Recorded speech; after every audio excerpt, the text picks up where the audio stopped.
Hello, this is the third Sunday in Lent. Our first reading is Exodus chapter 17, verses 3 through 7.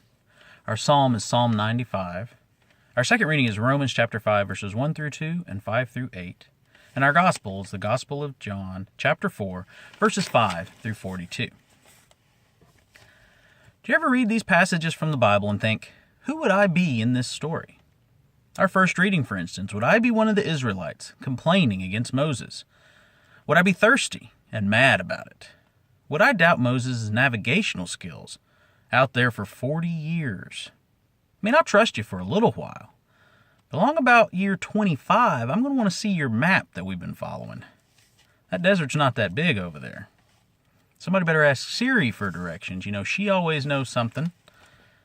And in our gospel, we know that we should be like Jesus. Sit down with the Samaritan woman, the woman with all of those husbands, the sinner, the person that we know we're better than. I mean, you know where Samaritans came from.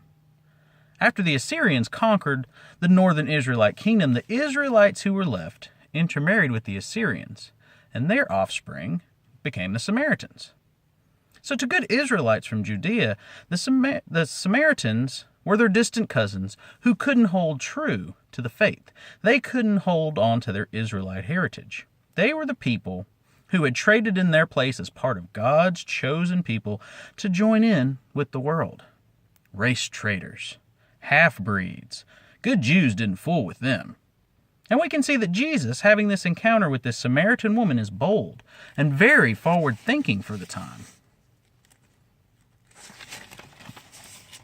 And we hope that we would be that way too, should we encounter a Samaritan.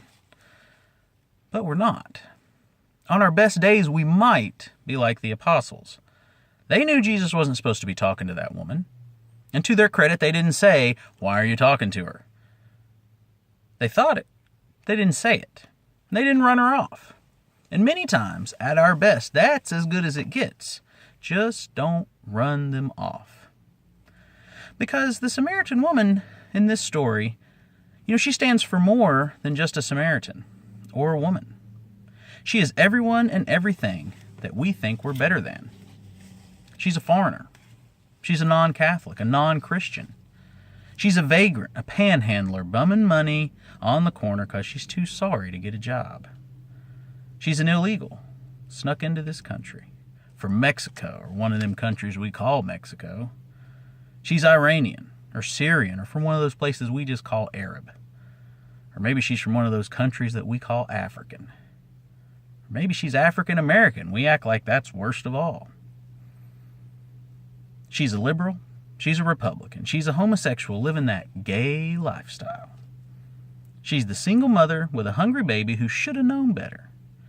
She's the black life that matters. She's the redneck white supremacist. She's the Puerto Rican, a territory, not a state. She's the millionaire athlete who won't stand for the anthem. She's Bull Connor cracking skulls, turning the dogs loose. She's a school shooter. She's a homeless drug addict. She's a dreamer. She's a snowflake. She's a child molester. She's a murderer. You see, she is the Samaritan. She is every person that any of us look down on. But the thing about that is that to someone else, each of us is the Samaritan. Because she's also a Christian, holier than thou. She gives alms to the poor and then looks down her nose at the people who take it. She's the watchdog at the door, keeping the undesirables out of our holy space. She's the church leader too preoccupied to learn the parishioners' names. She's the deacon giving empty gift cards to homeless people, teach them a lesson about taking handouts. She's the church leader that abuses children. She is the church that's all faith and no works. Save your soul, let you lose your life. Thoughts and prayers. She's the church that turns its back on whole segments of society, whole groups of people that aren't good enough, aren't rich enough, aren't white enough, aren't straight enough. She is everything that we are to the world. Everybody is someone else's Samaritan, the kind of person that they don't have anything to do with. And in this story, As much as we want to be Jesus, as much as we want to be the apostles, we all are just Samaritans of one kind or another. And what does Jesus do? He sits down with each of us at that well and offers us living water. No matter how many husbands we have, no matter what transgressions we've made, no matter where we are in the Samaritan spectrum, Jesus is there with us. He's there with us no matter where we're from or where we think we're going.